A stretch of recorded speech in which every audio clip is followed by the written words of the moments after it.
It's hard for anybody. Being an inventor, it's one of the hardest roads that you can choose. A lot of people say it's amazing being your own boss, and that part is, but everything else about it is very challenging as an entrepreneur, especially in the product space.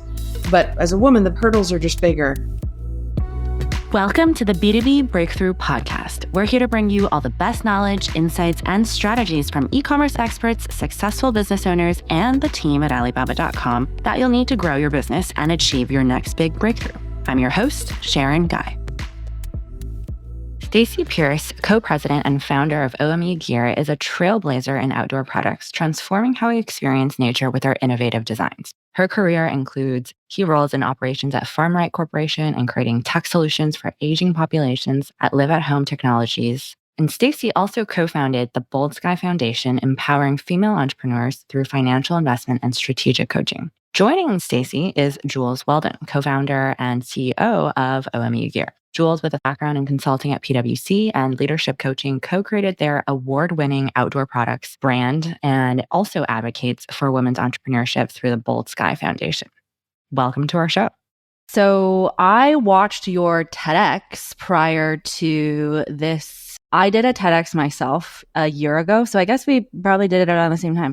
So I can totally empathize what you have gone through, and it was a beautiful story. I'm going to not do it justice, but the little summary that I sort of wrote down is you were in a situation where you both ran out of money, your manufacturer disappeared, and I think one of you were also suffering from a health crisis and going to the hospital. You have to get rid of the house. And on top of that, you're going to your 50s. It just seemed like such a buildup. And yet, despite all of that and moving into a van or an RV, but that's when you kicked off your whole business. So please introduce yourselves in that whole story and how you got to where you are today. Thank you so much for this opportunity. There's a million places to start, but I'll just say the initial concept for the idea of the product that we invented was my mom and dad's. It was just a 2-in-1 transformer. We've since evolved it into a 6 or 7-in-1 transformer, but they were watching a single mom come off the beach and she was miserable trying to carry all their stuff. And so neither one of them would call themselves inventors, but they went up and they napkin sketched out this lounger that if you flipped it up on its other end, it became like a dolly to carry, all that stuff. And so my dad ended up getting it patented, but couldn't figure out how to take it to market. So it just sat on the shelf. And so then many years later, I picked it up, partnered with a manufacturer. Turned out our values did not align. So a couple of years in, I walked away from that just as we were starting to write some really big orders. They're fine people. They just were the wrong people for me. And so walked away from that. And in 2014 and then in 2017, Stace and I just said, gosh, nobody has taken this idea. What if we pick it up a third time and take it the right way, which in our minds, the right way is we don't give up control of the decision-making in our company. And so that's what we did. So in 2018, we incorporated as O.M.E Gear. So that stands for Oceans, Mountains, Earth Gear. And it has been one mountain climb after another. So we climb the mountain, we celebrate, and then come back down. Or we fall back down. Do a little tumble. We survived. And so we had partnered with a manufacturer over in China. We had a rep out of Nashville a broker rep that we went through and partnered with the manufacturer. Went over there in December. I saw some product problems with the product. It wasn't the same thing we had seen 2 weeks prior. And then all of a sudden they called us and said, well, we're not going to ship out everything. We're just going to ship out a few. And we're only going to ship out 2 of the 5 colors. Now, we had done a Kickstarter and funded, and so we needed that product to ship out to our Kickstarter backers. That's right. And so we were like, what are we going to do? But we knew what they were sending over wasn't right. And then COVID hit, and they went silent on us. We ended up meeting another manufacturer. Crazy story, amazing story. We love him. He's one of our favorite people on earth. His name is Oliver, and he's a Chinese Mormon. He actually went to BYU, speaks English, and which was very helpful because we decided to go directly to a broker. And his family actually lives in South Carolina. And we did not know that until about 6 months in working with him. They own a restaurant that I used to go to every Sunday. And it was just one thing led to another. We met him just through being on webinars and just trying to connect with new manufacturers and connect with Oliver. So he has been really good for us. But because we were not able to get over to China during COVID, and he had to keep shipping stuff back and forth until we got our prototype and we got it ready, enough where we knew we can get a viable product. And what we knew it wasn't perfect. It was, it was about 95% of the way there, but we needed to get our product to market. But he shipped it over. But in the meantime, we had run out of money. We had cashed out all of our 401ks and maxed out our credit cards. And we had done pitches. And that was during, obviously that year of uncertainty. And I think we're still in those years of uncertainty behind it. And so Jules looked at me I remember, I'll never forget it. And she looked at me and she said, "How much do you believe in this?" Going back to the Kickstarter order, what date did that order had to be fulfilled? Or did it need to be fulfilled? Well, we funded on Kickstarter right around that time of December 19th. We were going to do it differently. 2019. We were going to fund and we were going to get those orders out to our backers, as we promised. And they did get a product, but they didn't get the actual. They didn't get the original. Yeah. They didn't get the right product. It was not right at that point. Also, the year 2020 was an odd year for e-commerce as a whole. I mean, some products just soared through the roof, right? Like a lot of the home goods stuff, Bose took off with sound systems and whatnot. Our plan, now we didn't know COVID was going to happen, but our plan was to have our first shipment of our first order January of 2020. And we would have had them all through COVID and would have been able to use that for people to get outdoors.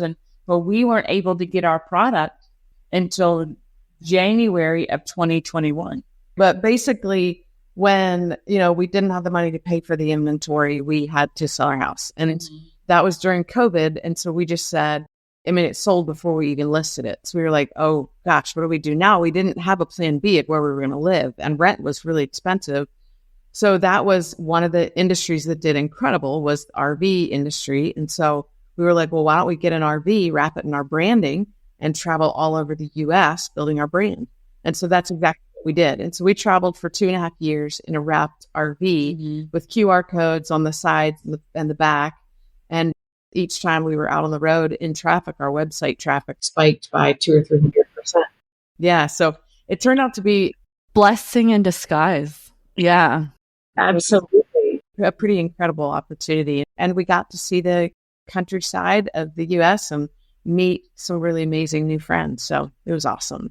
So then what happened after that? So I guess when you go into the RV and then the traffic spikes, there's conversions, things are on the up again and things are working again?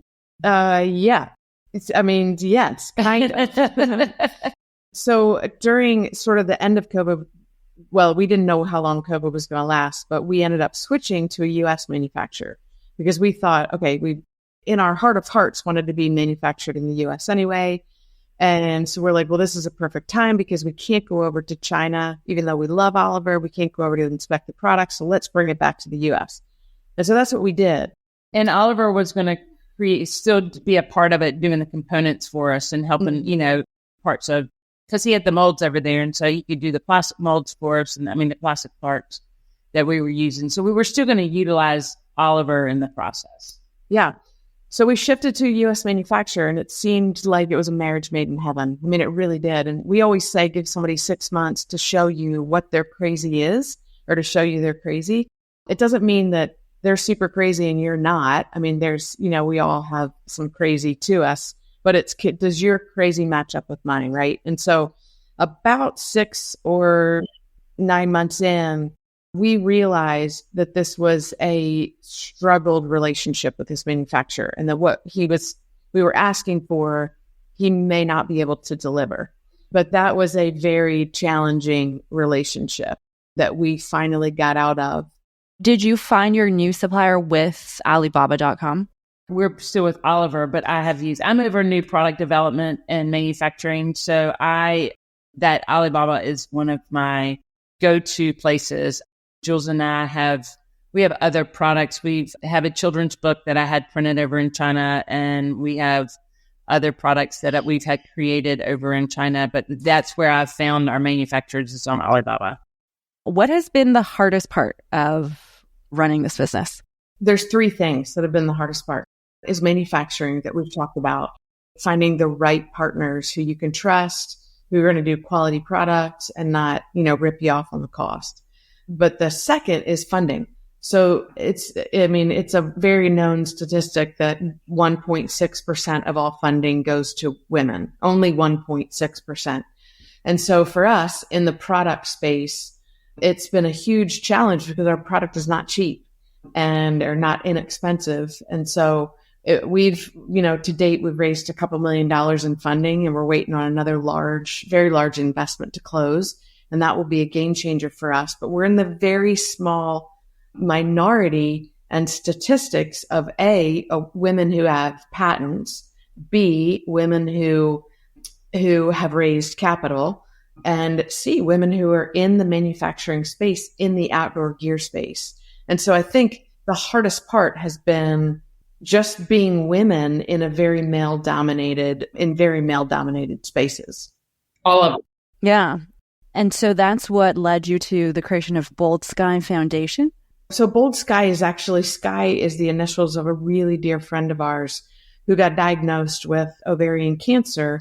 And unfortunately, 4 years, almost to the day, she passed 2 years ago. And we knew at that point that we were going to do something in her honor. We just weren't sure what. But over the last 2 years, that vision has gotten really, really clear because of the challenges that we've walked through taking our product to market with O.M.E gear. And so Bold Sky is a nonprofit, a 501c3. We got awarded our 501c3 a few weeks ago. And our whole mission is to invest money, but also invest resources and the incredible network that we've built into female inventors. And so since there are plenty of organizations that invest in female entrepreneurs, and that's great, but we have not found one that specifically niches down on female inventors. And it's underserved population. And so through Bold Sky, for example, we're going to invest money into these inventors, and we're going to ask no debt in return, no equity in return, because we know what that feels like to have to give away, 10, 25, 40% of your company for some cash. So we're not going to ask for any equity. We're not even going to make them pay it back. The only thing we're going to ask is that they reinvest, once they're profitable, reinvest money back into Bold Sky. So essentially, we're creating an engine of women inventors investing in each other. Are you ready to take your business to the next level? Then let me tell you about Co-Create. Co-Create is Alibaba.com's largest annual in-person event, and it's returning to Las Vegas on September 5th and 6th at the Paris Hotel. You'll hear from over 100 incredible speakers. We're talking C-level leaders, industry experts, and 8-figure business owners sharing their secrets to success. Head over to AlibabaCoCreate.com to learn more and use code AliPodcast, that's one word, ALI Podcast, for 10% off general admission and 20% off premium and VIP tickets. See you there. Why do you think it's especially challenging for women inventors to navigate and survive in this space? Yeah, that's a $1 million question. I think that's such a great question. It's hard for anybody. Being an inventor, it's one of the hardest roads that you can choose. A lot of people say, it's amazing being your own boss. And that part is, but everything else about it is very challenging as an entrepreneur, especially in the product space. But as a woman, the hurdles are just bigger to jump. So like I said, manufacturing hurdles are a lot bigger. We have to earn our respect at the table as opposed to automatically being afforded respect, right? Because we have to pitch very differently to investors. Investors ask women inventors different questions than they ask male inventors. What are they asking differently? There's questions about your kids. There's questions about if you have the capabilities to do it. There's questions about your competency. How are you going to spend the money? How you're going to spend the money. I mean, not questions that are asked, whereas for us, we invested in a company and we saw money being spent in irresponsible ways, and that's hard as an investor to see your money spent that way. What women typically do is we ask for far too little, and then we try to squeeze every dime out of the little bit that we've asked for. And so we really want to help women learn to ask for more, ask for what can really take their company to the next level. So there's a whole bunch of education that needs to happen that we've learned through hard knocks.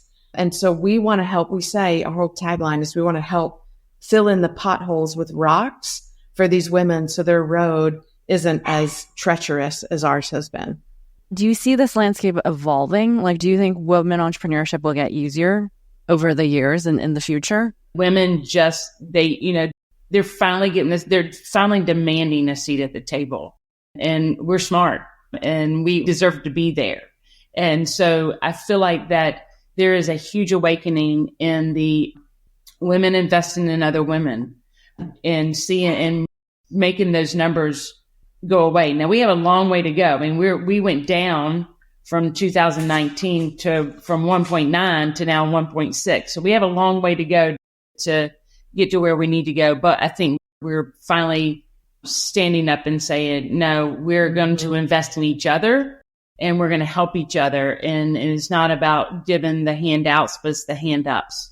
But there's a lot of men too who said enough is enough. Women need to have a seat at the table. There's so many male allies who we celebrate. We have a dear friend, Catherine Gray, who is the executive producer for a movie documentary called Show Her the Money. And she's traveling the entire US and internationally, globally, showing her documentary. And so her efforts alone are creating such awareness. And so there is a tide that is changing. And yes, I 1,000% believe we're on the right path to make a difference. And so Stace and I want to do our part, and our part is specifically with female inventors.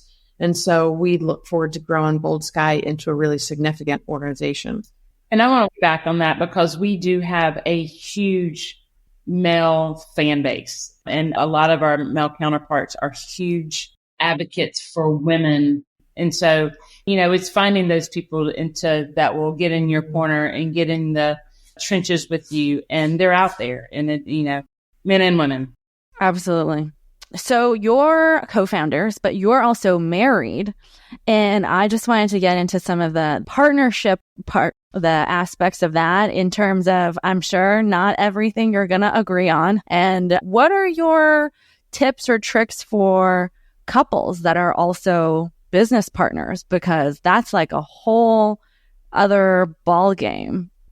Yeah, it is. And it's like the best ball game that we've ever played. And I'm not just saying that. She's sitting here. She would agree with me. We didn't meet till we were later in life. So I was 41 and she was 42. And I think when you meet later in life and you find your person, you just want to spend a whole bunch of time with them. And so everything that we do is always more fun together. But to be really transparent, in the beginning, our lanes weren't clear. Mm-hmm. And so there was miscommunication and there was frustration because she was getting in my lane and I was getting in her lane. How do you divide up that lane? Like, is there one person for biz dev, the other one's for operate, or yeah? Well, I mean, yeah, because I have an inventor's mind. And so I don't do well I am not organized. When it comes to spreadsheets and stuff, she is so organized and she loves to respond to emails. She loves to be on the computer. I'm one that I am a tinkerer. I like to be in drawing and building and not that she's not an inventor and we don't come together on that. We established our lanes and in what are to our strengths, but every now and then she'll invite me in the car with her in her lane and we'll do some collaboration. or I'll invite her in my tinkering spots and say, hey, what do you think about this? How do you see any improvements? So it's really playing to those strengths, because she can be on the computer 12, 13, 16 hours a day. I don't like being on the computer, but I was feeling guilty for not being on the computer, but she wasn't making me feel guilty. I was making myself feel guilty. So we had to really establish that, to say, that's where her strength is. She loves being on and doing, but she's, and working. That's how she works well. And so she's over all of our manufacturing and product development, new product development. She's all that sourcing, and she does all that, interacts with our, manufacturer. And then I'm really over all the rest. So sales and marketing and strategy. And if there had to be a captain at the helm, it would be me, but I wouldn't do it without her. And so we've just gotten really clear on that, where there's not this power struggle anymore of that. We just really respect each other in our lanes. But I mean, a couple of other things is we are huge communicators. And so we keep very short lists. So if we're frustrated with each other, I mean, we're human, right? It's going to happen, but we talk about it. And then once we're done, we always hug and get back to center, and remember that first and foremost, we are a couple. And then secondly, we are founders. And so we always make sure that our relationship is where it needs to be before we move forward in anything. And then I think that maybe a third. Do you do like a hat switching thing? Like this, now we're arguing about something related to like a couple things. So putting on the business partner hat, and then both parties just becomes more objective and, less emotional. And yes, figuratively, right? Not physically. But then the other thing is just gratitude. So I think when we live in a space of gratitude, we'll do gratitude walks every night and just talk about the things that we're grateful for the day. So it's kind of a way to put a cap on the day and just end it with gratitude. And just staying in that headspace as much as we can is really important for both of us. Yeah. What was the last conflict that you ran into, and how did you go about in solving that? I'll let you answer that. I mean, it typically it's the way I don't hear my tone. And so usually it's typically if I've said something and I'm really sensitive to tone.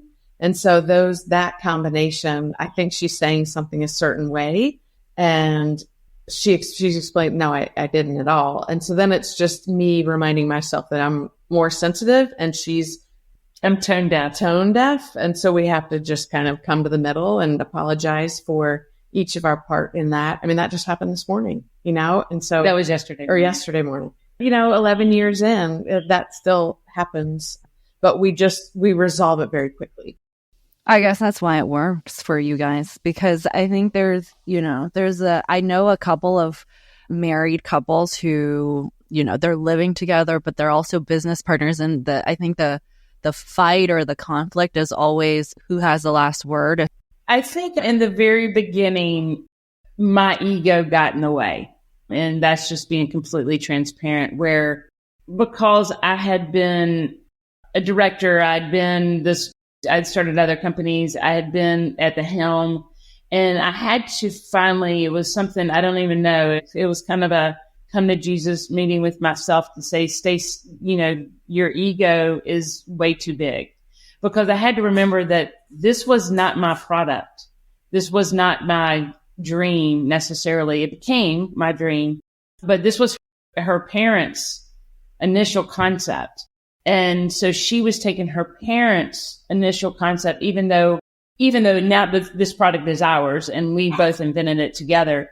But it was without that, we wouldn't be here, and we wouldn't have this product probably. And so I had to realize that this was a family legacy that Jules was taking to market. And I needed to step out and give her that latitude and longitude to do it and do it the way she needed to do it. And I would just come in as an inventor and a voice into the company, or one of our next businesses. Now, Bold Sky is definitely ours, but have been on the same page from the very beginning with that. And I think that we've just learned to work together. And then we have another business we will be starting, which will be my dream come into fruition. What earlier you were saying, Jules, that it was your dad or your parents that you're taking care of in Delaware? Correct. Yes. And the product is also his idea. What does he think of the whole business now? Like now that it's in its reality? Yeah, I think that if we had to pay a salesperson who talks about us more than anybody, we'd have to put my mom and dad on payroll. They are so proud, and anybody that comes to their house is a captive audience for telling them how proud they are of all of us kids. I've got 4 brothers and a sister, and certainly very proud of the fact that we picked up their concept and turned it into a legitimate company. So they're very, very proud and very excited. And I always say one of the key marks of success to me will be when they see our product being used out in public by a stranger and we get that text that says, "Hey, honey, look what we just saw." Every kid, no matter how old you get, want that validation from your parents for sure. Any last pieces of advice you have for other women entrepreneurs or just entrepreneurs in general when they're looking to start off their idea, whether it's an inherited drawing from a parent or something that they're dreaming up? If they're a female inventor, we'd love to connect with you. But second, there's a few things. Number one, it's going to be harder than you ever imagined. It's going to cost more than you ever thought. And it's going to take longer than you could ever dream. But if you're willing to hang in there through those 3 things, it will be better than anything you've ever done. And so, but the reality of it is that this is the hardest thing that we have ever done. And we've both done really hard things, but hands down, taking O.M.E gear to market has been the hardest. And so the reality check is, it's definitely not all puppy tails and rainbows, but it is 100% worth it if you know what you're getting into. Well, it looks like you both are doing it beautifully.